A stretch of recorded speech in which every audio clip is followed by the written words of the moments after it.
Recorded Books presents an unabridged recording of Diary of a Wimpy Kid by Jeff Kinney, narrated by Ramon de Ocampo.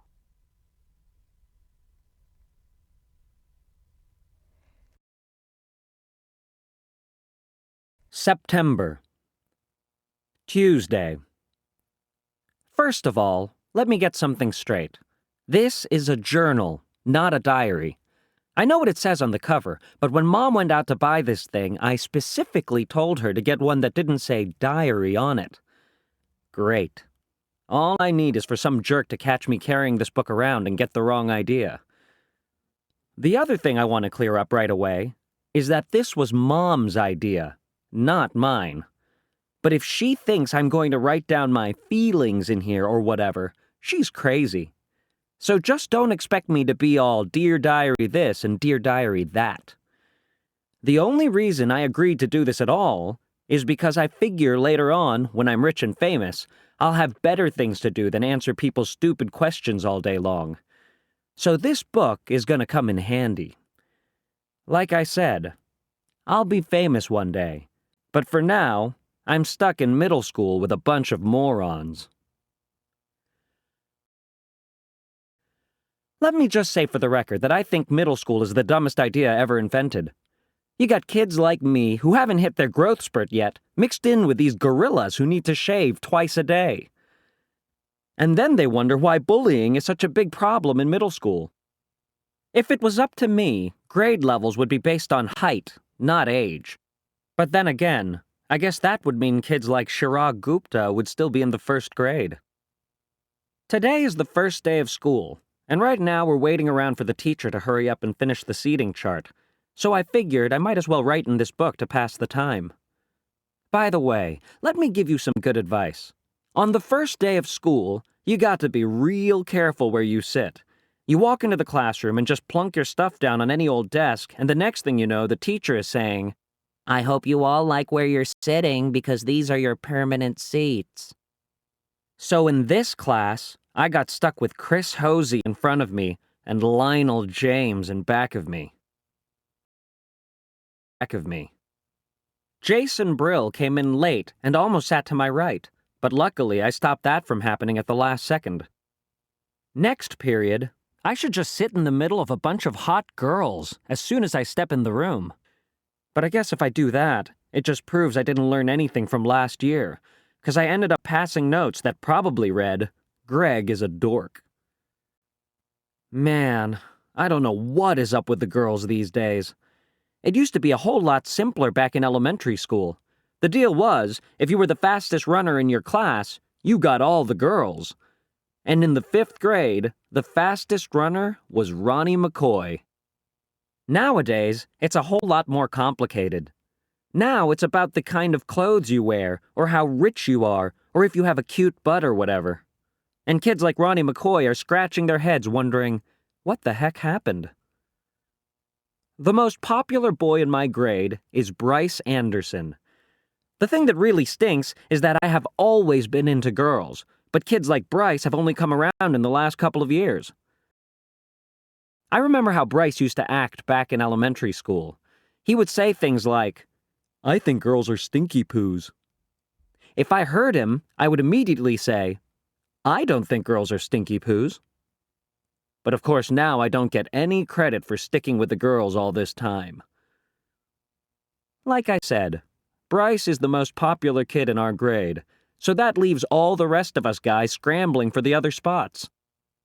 The best I can figure is that I'm somewhere around 52nd or 53rd most popular this year. But the good news is that I'm about to move up one spot because Charlie Davies is above me, and he's getting his braces next week.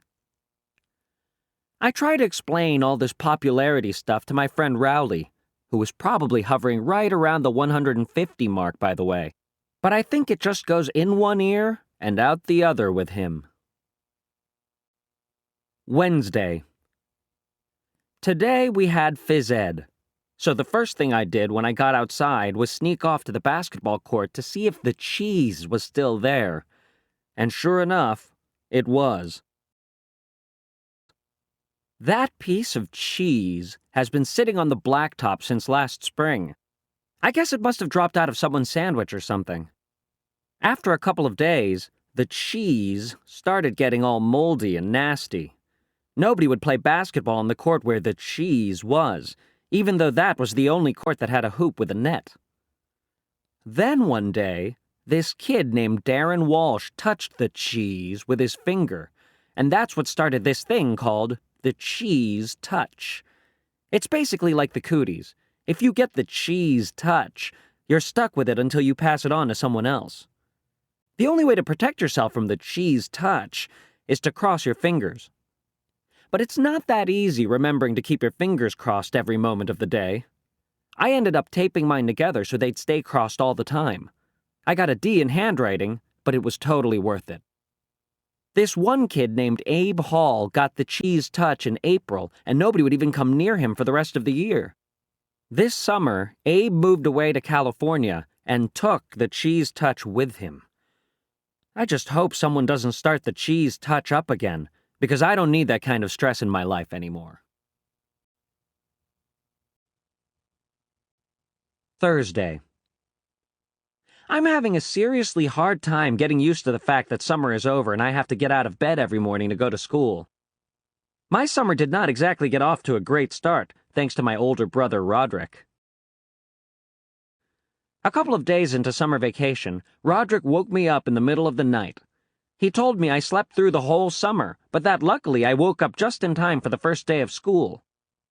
You might think I was pretty dumb for falling for that one, but Roderick was dressed up in his school clothes, and he set my alarm clock ahead to make it look like it was the morning. Plus, he closed my curtains so I couldn't see that it was still dark out. After Roderick woke me up, I just got dressed and went downstairs to make myself some breakfast, like I do every morning on a school day. But I guess I must have made a pretty big racket because the next thing I knew, Dad was downstairs, yelling at me for eating Cheerios at 3 o'clock in the morning.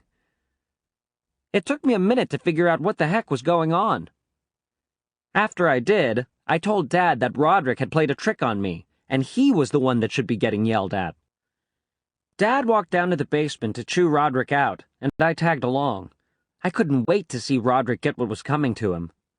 But Roderick covered up his tracks pretty good, looking like he was sound asleep, and to this day, I'm sure Dad thinks I've got a screw loose or something. Friday. Today at school we got assigned to reading groups.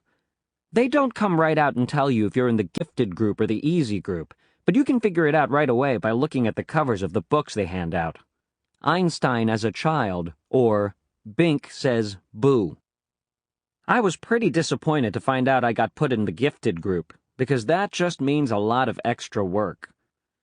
When they did the screening at the end of last year, I did my best to make sure I got put in the easy group this year by acting stupid. Mom is real tight with our principal, so I'll bet she stepped in and made sure I got put in the gifted group again. Mom is always saying I'm a smart kid, but that I just don't apply myself. But if there's one thing I learned from Roderick, it's to set people's expectations real low so you end up surprising them by practically doing nothing at all. Actually, I'm kind of glad my plan to get put in the easy group didn't work. I saw a couple of the Bink Says Boo kids holding their books upside down, and I don't think they were joking. Saturday. Well, the first week of school is finally over, so today I slept in. Most kids wake up early on Saturday to watch cartoons or whatever, but not me. The only reason I get out of bed at all on weekends is because eventually I can't stand the taste of my own breath anymore. Unfortunately, Dad wakes up at 6 o'clock in the morning no matter what day of the week it is, and he is not real considerate of the fact that I am trying to enjoy my Saturday like a normal person. I didn't have anything to do today, so I just headed up to Rowley's house. Rowley is technically my best friend, but that is definitely subject to change. I've been avoiding Rowley since the first day of school, when he did something that really annoyed me. We were getting our stuff from our lockers at the end of the day, and Rowley came up to me and said, "Want to come over to my house and play?" I have told Rowley at least 1 billion times that now that we're in middle school, you're supposed to say hang out, not play. But no matter how many noogies I give him, he always forgets the next time. I've been trying to be a lot more careful about my image ever since I got to middle school, but having Rowley around is definitely not helping. I met Rowley a few years ago when he moved into my neighborhood.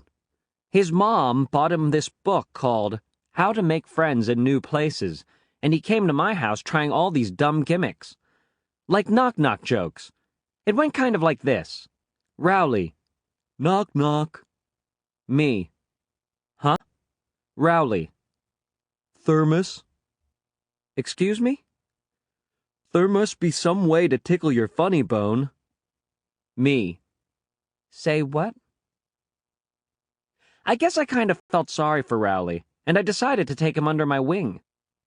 It's been great having him around, mostly because I get to use all the tricks Roderick pulls on me.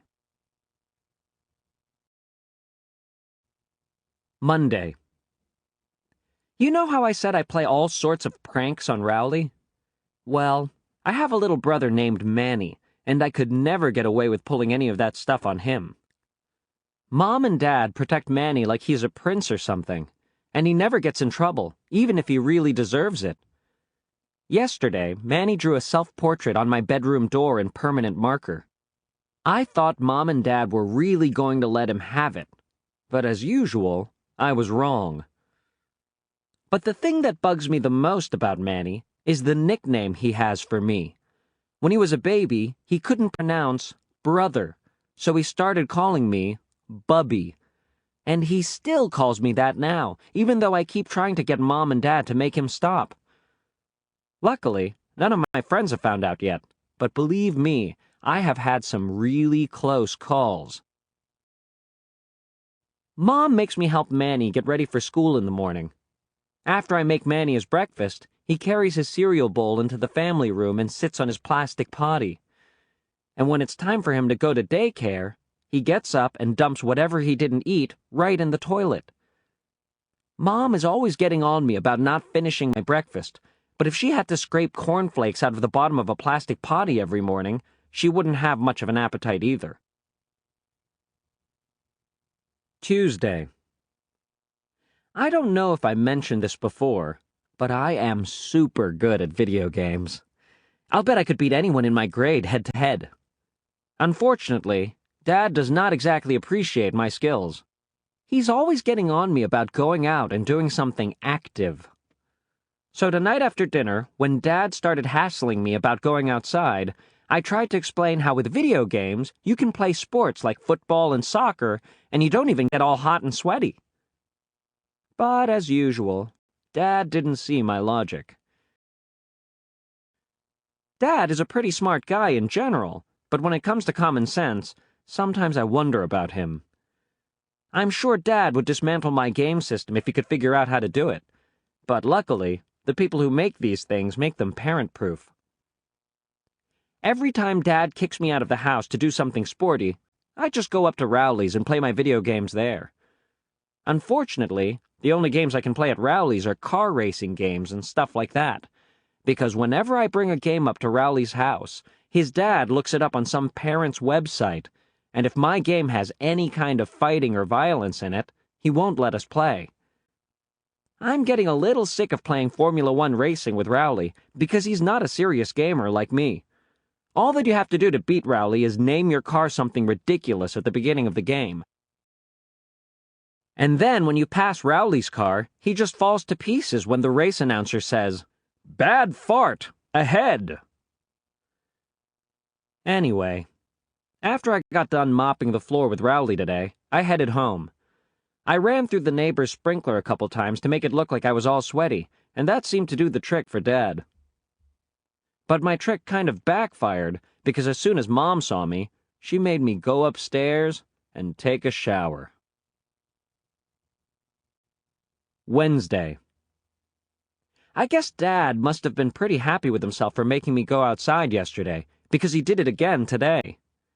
It's getting really annoying to have to go up to Rowley's every time I want to play a video game.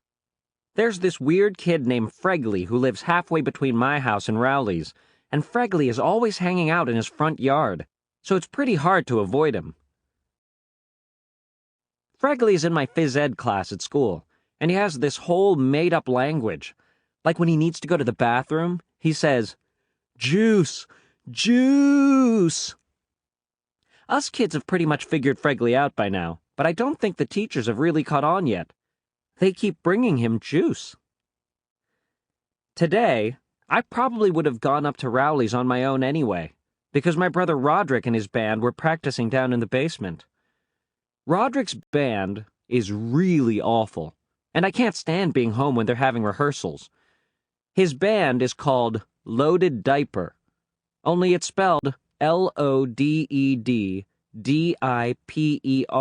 on Roderick's van. You might think he spelled it that way to make it look cooler, but I bet if you told Roderick how Loaded Diaper is really spelled, it would be news to him. Dad was against the idea of Roderick starting a band, but Mom was all for it. She's the one who bought Roderick his first drum set. I think Mom has this idea that we're all going to learn to play instruments and then become one of those family bands like you see on TV. Dad really hates heavy metal, and that's the kind of music Roderick and his band play. I don't think Mom really cares what Roderick plays or listens to, because to her, all music is the same. In fact, earlier today, Roderick was listening to one of his CDs in the family room, and Mom came in and started dancing.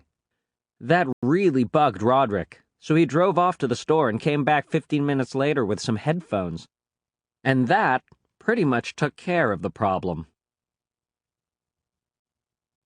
Thursday. Yesterday, Roderick got a new heavy metal CD, and it had one of those parental warning stickers on it.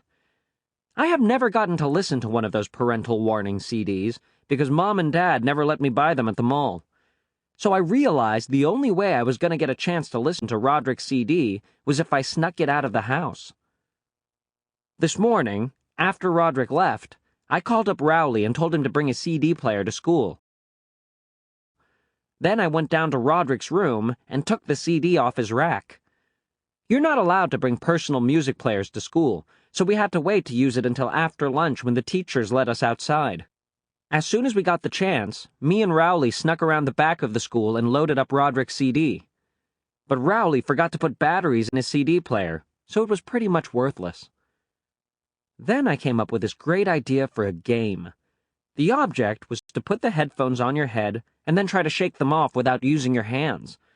The winner was whoever could shake the headphones off in the shortest amount of time.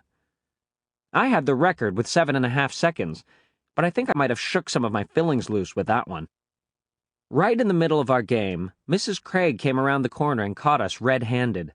She took the music player away from me and started chewing us out. But I think she had the wrong idea about what we were doing back there. She started telling us how rock and roll is evil and how it's going to ruin our brains. I was going to tell her that there weren't even any batteries in the CD player, but I could tell she didn't want to be interrupted. So I just waited until she was done, and then I said, "Yes, ma'am." But right when Mrs. Craig was about to let us go, Rowley started blubbering about how he doesn't want rock and roll to ruin his brains. Honestly, sometimes I don't know about that boy. Friday. Well, now I've gone and done it. Last night, after everyone was in bed, I snuck downstairs to listen to Roderick's CD on the stereo in the family room. I put Roderick's new headphones on and cranked up the volume really high. Then I hit play. First, let me just say I can definitely understand why they put that parental warning sticker on the CD. But I only got to hear about 30 seconds of the first song before I got interrupted. It turns out I didn't have the headphones plugged into the stereo, so the music was actually coming through the speakers, not the headphones. Dad marched me up to my room and shut the door behind him, and then he said, "Let's you and me have a talk, friend." Whenever Dad says friend that way, you know you're in trouble. The first time Dad ever said friend like that to me, I didn't get that he was being sarcastic, so I kind of let my guard down. I don't make that mistake anymore.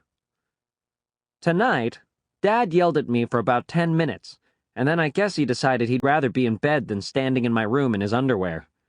He told me I was grounded from playing video games for 2 weeks, which is about what I expected. I guess I should be glad that's all he did. The good thing about Dad is that when he gets mad, he cools off real quick, and then it's over. Usually, if you mess up in front of Dad, he just throws whatever he's got in his hands at you. Good time to screw up? When he's reading the paper. Bad time to screw up? When he's laying bricks. Mom has a totally different style when it comes to punishment. If you mess up and Mom catches you, the first thing she does is to take a few days to figure out what your punishment should be. And while you're waiting, you do all these nice things to try to get off easier. But then after a few days, right when you forget you're in trouble, that's when she lays it on you. No video games for a week.